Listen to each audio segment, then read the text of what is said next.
स्वागत करती हूं आप सभी का हमारे चैनल इंसाफ की आवाज में। आइए नजर फेरते हैं आज के मुख्य समाचारों पर।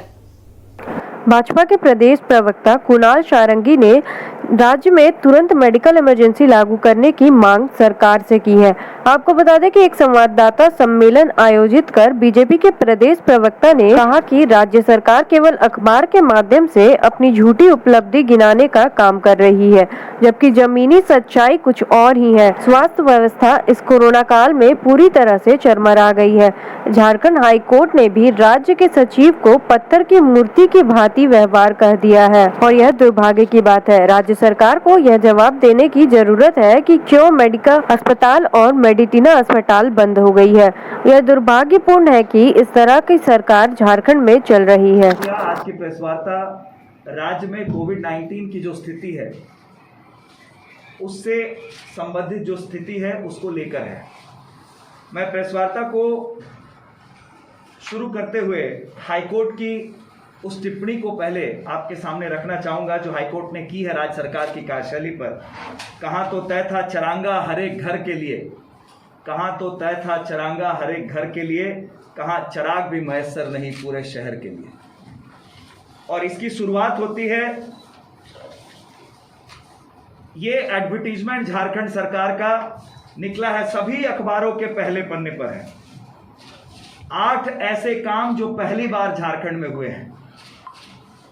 इससे हास्यास्पद स्थिति क्या हो सकती है कि जब पूरे राज्य की, पूरे देश की और पूरे विश्व की प्राथमिकता स्वास्थ्य है, कोविड-19 से लड़ाई है, ऐसे समय में माननीय मुख्यमंत्री महोदय की तस्वीर के साथ ये जो 8 उपलब्धियां बोली गई है, इसमें एक भी उपलब्धि स्वास्थ्य विभाग की नहीं है। इसका मतलब राज्य सरकार भी यह स्वीकार करती है कि स्वास्थ्य विभाग में ऐसा कोई काम पिछले दिनों नहीं हुआ जिसे वो लोगों के सामने रख सके। यही बताता है कि इनकी प्राथमिकता क्या है। इसलिए जो 8 कार्यों को कहा गया है पहली बार, मैं भी उन 8 बातों को आज आपके माध्यम से राज्य सरकार के सामने भारतीय जनता पार्टी रखना चाहती है कि ये 8 चीजें भी पहली बार हुई है। पहली बार हुई है, प्राथमिकता में स्वास्थ्य नहीं है, ये भी पहली बार हुआ है झारखंड में।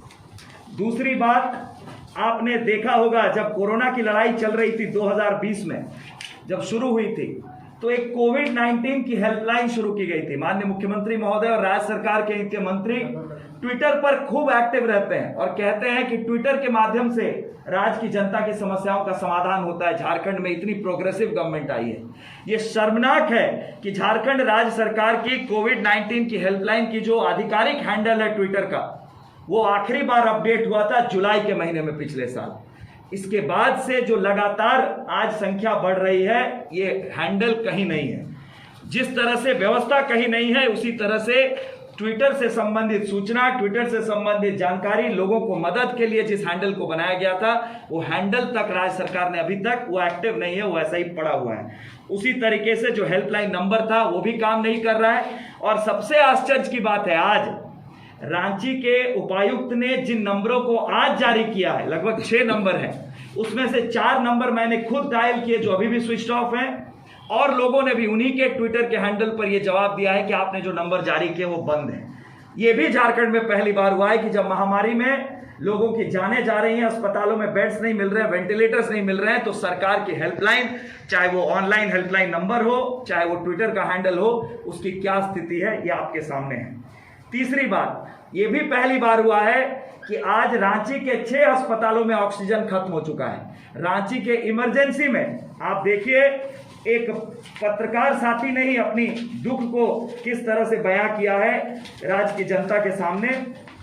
उन्होंने स्पष्ट रूप से कहा है कि मैंने भी मुख्यमंत्री जो सहायता कोष था उसमें डोनेशन दिया था, मैंने भी उसमें अपना दान दिया था, लेकिन आज वो मांग कर रहे हैं कि मेरे पैसे वापस कर दिए जाएं, क्योंकि वो अपने रिलेटिव को लेकर जब रांची के रिम्स के इमरजेंसी वार्ड में जाते हैं, उन्हें कहा जाता है ऑक्सीजन खत्म हो चुका है। ये भी पहली बार हुआ है।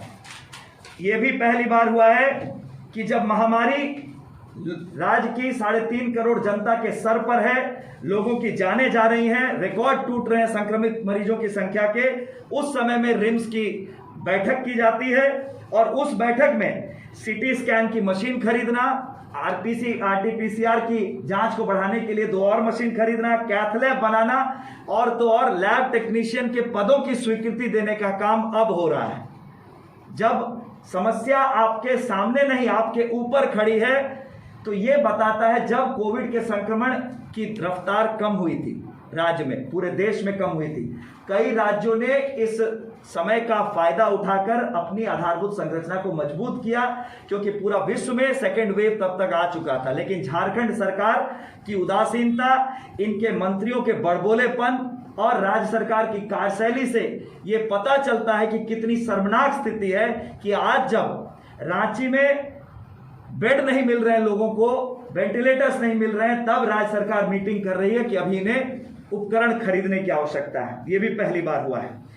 कुछ दिनों पहले राज्य सरकार ने आदेश दिया कि 50% निजी अस्पतालों को अपने बेड कोविड के लिए रिजर्व करने पड़ेंगे। उसके बाद से कोई सूचना नहीं है कि सभी निजी अस्पतालों में अपने 50% बेड आरक्षित किए कि नहीं, कितने बेड आरक्षित किए, किस अस्पताल में कितना बेड है, कितने बेड खाली हैं। निजी अस्पतालों ने यहां तक कह दिया है कि क्षमता से अधिक हम लोगों ने अपने बेड को बढ़ा दिया है, इससे ज्यादा हमारी क्षमता नहीं है। तो क्या सरकार को अपनी तैयारी नहीं करनी चाहिए थी? इतने दिनों तक चुनाव में जाकर मुस्कुराते हुए चेहरे के साथ वोट मांग रहे हैं, लेकिन जो चीखे कल उस लड़की की पूरे राज्य ने, पूरे देश ने सुनी राज्य के मंत्री के सामने, यह शर्मनाक नहीं, यह दुखदाई है और दुर्भाग्यजनक है कि ऐसी सरकार आज राज्य में है जब राज्य सबसे बड़ी महामारी से लड़ रहा है, जिनको यह तक नहीं पता कि मानवीय संवेदना क्या होती है, जब लोग सड़क पर मर रहे हैं। पहली बार यह भी हुआ है कि सड़क पर लाशें जल रही हैं। संभवतः भारतवर्ष का यह पहला राज्य है जहां पर लाशें तक जलाने की व्यवस्था ये सरकार नहीं कर पाई है। रांची का जो हरमू शवदाह गृह है वो अभी तक ठीक नहीं हो पाया है। पास के किसी और शवदाह गृह में उसकी अल्टरनेट व्यवस्था करने के चक्कर में सरकार है। तो ये भी पहली बार हुआ है। ये भी पहली बार हुआ है जब हाईकोर्ट सीधे तौर पर कह रहा है कि राज्य में मेडिकल इमरजेंसी है। प्रदेश के हमारे अध्यक्ष आदरणीय दीपक प्रकाश जी ने माननीय मुख्यमंत्री महोदय को पत्र लिखकर यह मांग किया है कि राज्य में मेडिकल इमरजेंसी घोषित की जाए, क्योंकि जो स्थिति है अब राज्य सरकार के कंट्रोल में नहीं है। सर्वदलीय बैठक बुलाई जाए ताकि सभी समाज के सभी वर्गों के लोगों को लेकर, सभी राजनीतिक विचारधारा के लोगों को लेकर एक समुचित प्रयास किया जा सके कोरोना से लड़ाई लड़ने का। लेकिन राज्य सरकार इन चुनौतियों का सामना करने की बजाय एक विधानसभा चुनाव में लगी हुई है। लगता है कि उस विधानसभा चुनाव में अगर सत्ताधारी दल की जीत हो जाती है तो उसी से कोरोना का संकट इस राज्य में समाप्त हो जाएगा। आपको मैं जानकारी, गृह इलाका है, कोविड-19 के क्राइसिस के समय पर यहां पर मेडिका अस्पताल बंद हुआ। अगर आज वो अस्पताल चालू रहता तो कितने लोगों की जानें बच सकती थी, जमशेदपुर में कितने लोगों को बेड्स मिल सकते थे। मेडिटिना हॉस्पिटल भी आज की परिस्थिति में बंद है। किन कारणों से बंद है, ये निश्चित रूप से राज्य सरकार को इसका जवाब देना चाहिए, जिला प्रशासन को भी जवाब देना चाहिए। किन कारणों से 2 मुख्य अस्पताल जिन्हें आज यहाँ की जनता की सेवा में उपलब्ध होना चाहिए था, वो दोनों के दोनों अस्पताल बंद पड़े हैं। ये 8 बिंदु जो मैंने आपके सामने रखे, ये भी झारखंड में पहली बार हुए हैं। इसी तरह से स्वास्थ्य विभाग को और माननीय मुख्यमंत्री महोदय को अखबारों में निकालना चाहिए विज्ञापन कि ये 8 चीजें भी पहली बार हुई है। और इसी के साथ हमारा आज का वीडियो यही संपन्न होता है। अगर वीडियो पसंद आया हो तो वीडियो को लाइक, कमेंट, शेयर और चैनल को सब्सक्राइब करना मत भूलिएगा। तब तक के लिए धन्यवाद।